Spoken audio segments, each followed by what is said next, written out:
to another edition of the Trainer Tips Sunday Q&A. We have some pretty exciting evolutions today. I have Bellsprout, Clefairy, Ghastly, Machop. Those are all things that I'm really looking forward to. Pikachu also, because, you know, I don't have a good Raichu yet.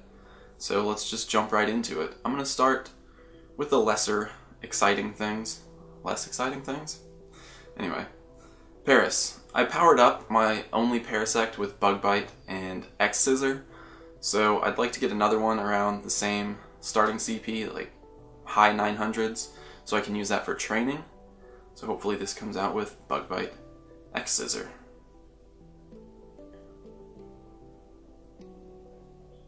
Nice, we're off to a great start. 967. Now the first thing I want to address, I don't have a specific question for, but it's something that came up. I forgot my egg. Okay, egg's on. But the first thing that I want to address is something that came up after the episode 2 days ago, Bulbasaur date, when I said that the best Pokemon to walk with are the rarer ones because you're going to save more distance per candy on 5-kilometer Pokemon, but you're going to save the same distance overall. So let me explain that a little bit better because a lot of people were confused after that video. Let's say you have 2 Pokemon that you need to earn candies for. One is a Dratini that you need to walk 5 kilometers per candy with, and one is a Charmander that you need to walk 3 kilometers per candy with. During the event, the Dratini is going to take 1.25 kilometers per candy, and the Charmander is going to take 0.75 kilometers per candy. A lot of people are saying that you should walk with the Dratini because it has a bigger reduction in the actual distance you have to walk per candy. And that's true, but the thing that a lot of people fail to consider is that you're going to walk the same distance during this event regardless of which Pokemon you choose. So let's say you choose Charmander during the event and you walk 93.75 kilometers. That's the full distance that you need to get all 125 Charmander candies. 93.75 at 0.75 each works out to 125 candies. Then when the event ends, you're going to have to walk with that Dratini at full distance. 125 candies at 5 kilometers each works out to 625 kilometers that you're going to need to walk after the event ends.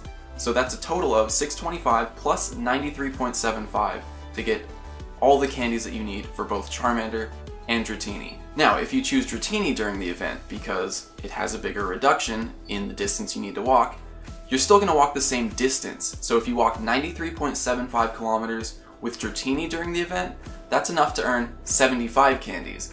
Then when the event ends, you still need to walk for 50 more candies at maximum distance. 50 candies at 5 kilometers each with Dratini is 250 kilometers. Plus, you still have to walk with Charmander 125 candies at 3 kilometers each, which is 375 kilometers. So you add those together, and you come out with 625 kilometers that you need to walk after the event ends.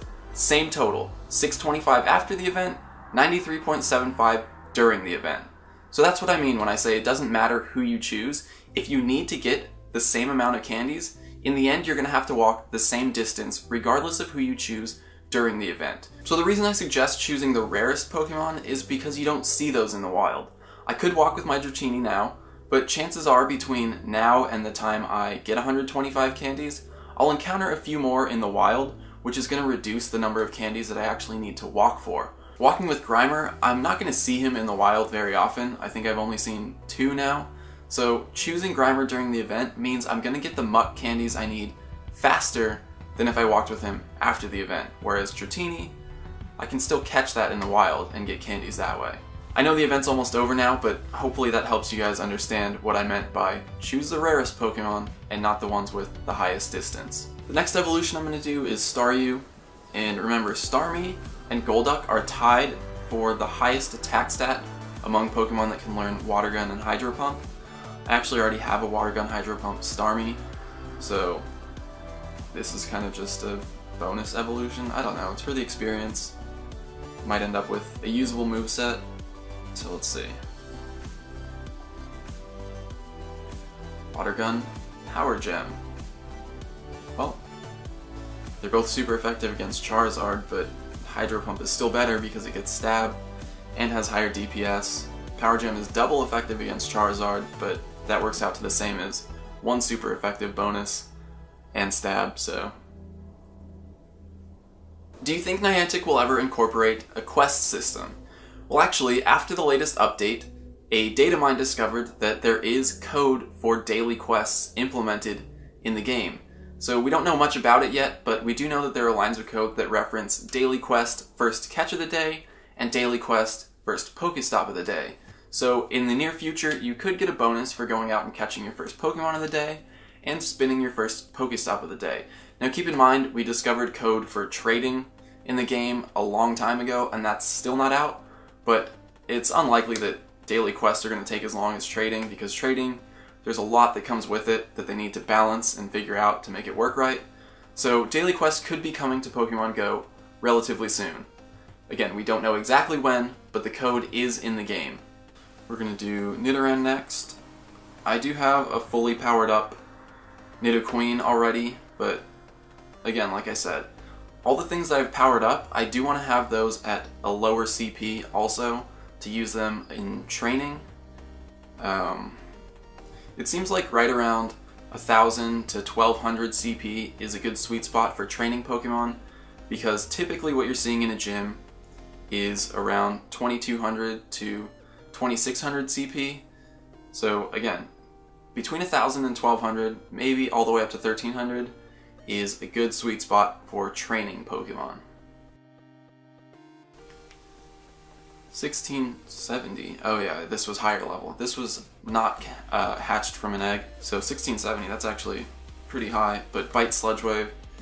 Bite is cool, but I would have rather had Poison Jab Sludge Wave. Again, 2 poison type moves, even though poison is not the best offensive type, it's only super effective against grass and fairy, so it's there.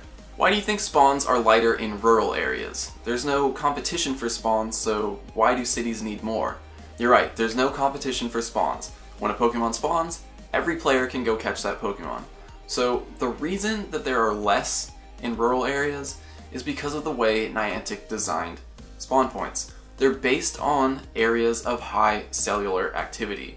I guess that's something that they're really proud of. They used it in Ingress too. There was a resource called XM, and that worked the same way that spawn points work, where there was more XM in areas of higher cellular activity.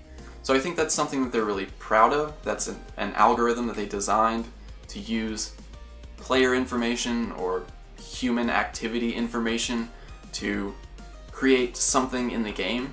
And I don't think that's something that's going to change anytime soon. I think it was kind of a poor decision overall, because they could just place spawn points sort of equally distributed throughout the world, so that, again, rural players would have equal access to spawn points. I don't know how taxing that would be on the servers to just spam spawn points all across the globe. But again, spawn points are decided based on cellular activity. It's an algorithm that Niantic designed, and I think it's something that they're really proud of and happy with, so I don't think that's going to change anytime in the future. Obviously, they have the ability to manipulate the algorithm and change the number of spawn points or the frequency of spawn points, but again, that's just going to place even more in these cities and high activity areas and just add a couple at a time to more rural areas. It could have been done differently, but I think they're really proud of the way that they've done it, even though it leads to a little bit of imbalance between cities and rural players. I'm going to do this Machop next. Again, my Machamp is fully powered up. It has over 2,000 CP now, so I'd like to get another one. I think fully evolved, this will probably come out around 1,200, maybe 1,400 at the most.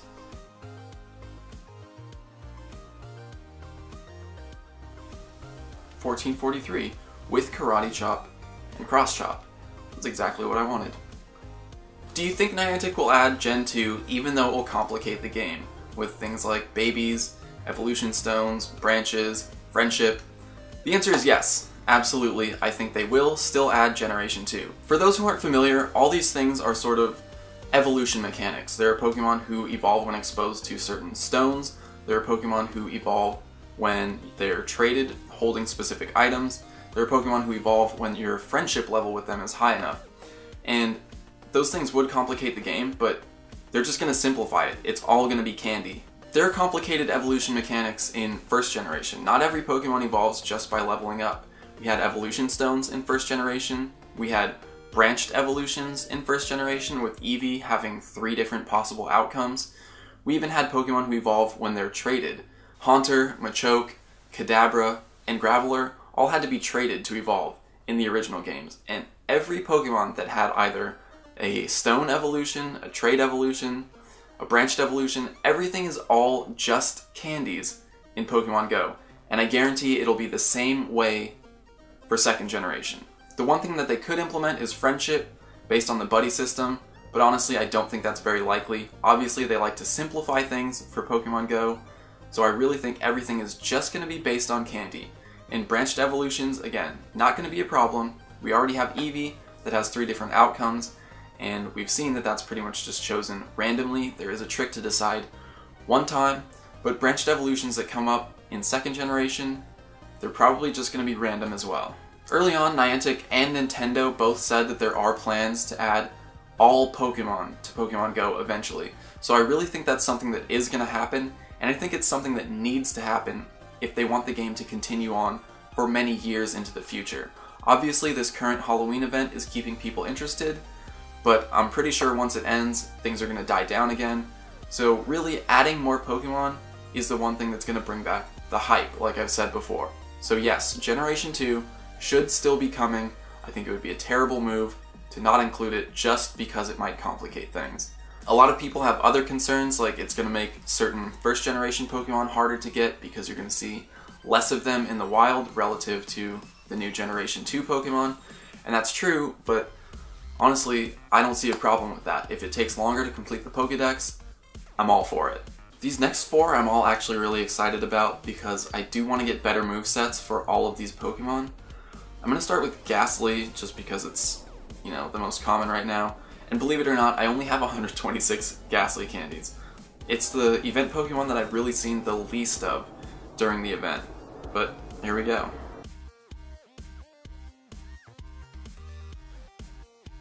I should mention that I'm hoping for a double Ghost type moveset on Gengar that's going to be Shadow Claw and Shadow Ball, because all of mine so far have at least one Dark type move.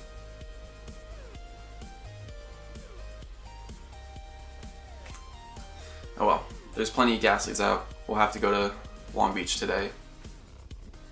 Cassie's head just perked up when I said that. So we'll probably go to Long Beach today because there are tons of Ghastlies out there. Does the multiplier still apply if you power up a Pokemon before evolving? A lot of people do their evolutions based on so-called CP multipliers, which essentially tells you how much the CP is going to increase between the unevolved and the evolved Pokemon.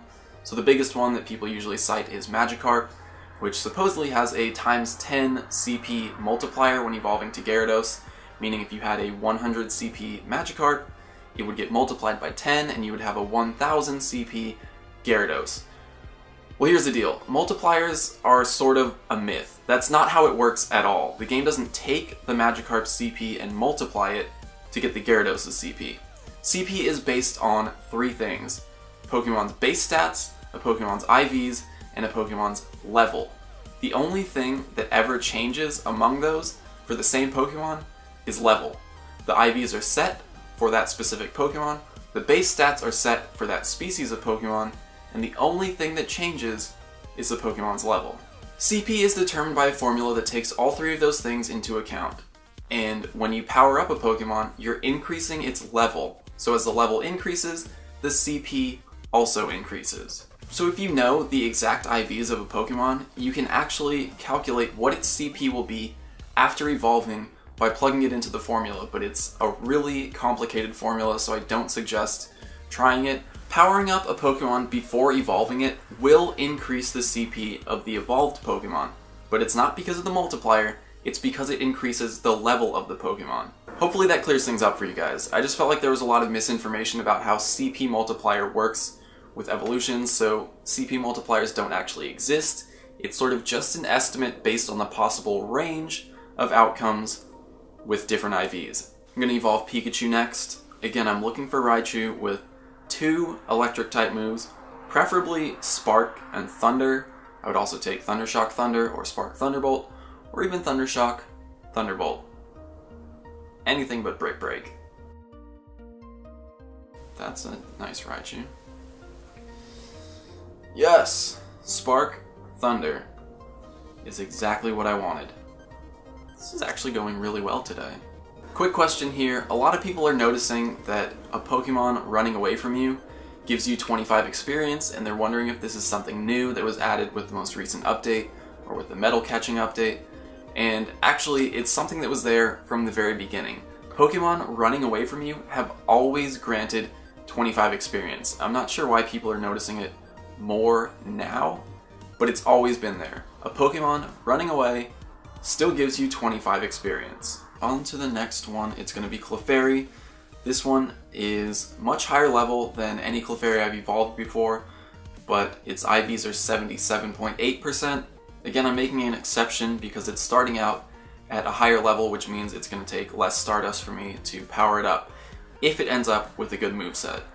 And what I'm looking for is Pound and Moonblast.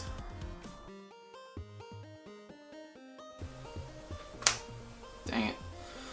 Zen Headbutt Psychic, that's the same moveset as the last Clefable that I evolved, which is kind of unfortunate because there are much better Psychic type attackers out there. Neither of these moves benefit from Stab, so... A lot of people have been asking about the secret package that I kept referring to a couple weeks ago that sort of just mysteriously disappeared from the channel, and the truth is, the secret package was a drone. It was the first drone that Cassie's friend bought for us to use on the channel. And, you know, I was kind of hyping it up for this big reveal, and on the day that I was planning on revealing it, we ended up crashing it. So we kind of had to put that on hold for a second until I bought this drone, which, by the way, is a Phantom 4, for those who've been asking. That was the secret package. I'm sorry that I couldn't reveal it like I wanted to, but, you know, sometimes things don't work out. But I do have the drone now, and it's been a lot of fun to shoot with. I hope you guys are all enjoying that drone footage, but I have one more evolution to do. This is the one that I'm most excited about because you guys know I really want a Razor Leaf Solar Beam Victreebel. It's the strongest Grass-type attacker, and I'd really like to get that double Grass-type moveset. This new update with these balls of light is terrible. It's terrible.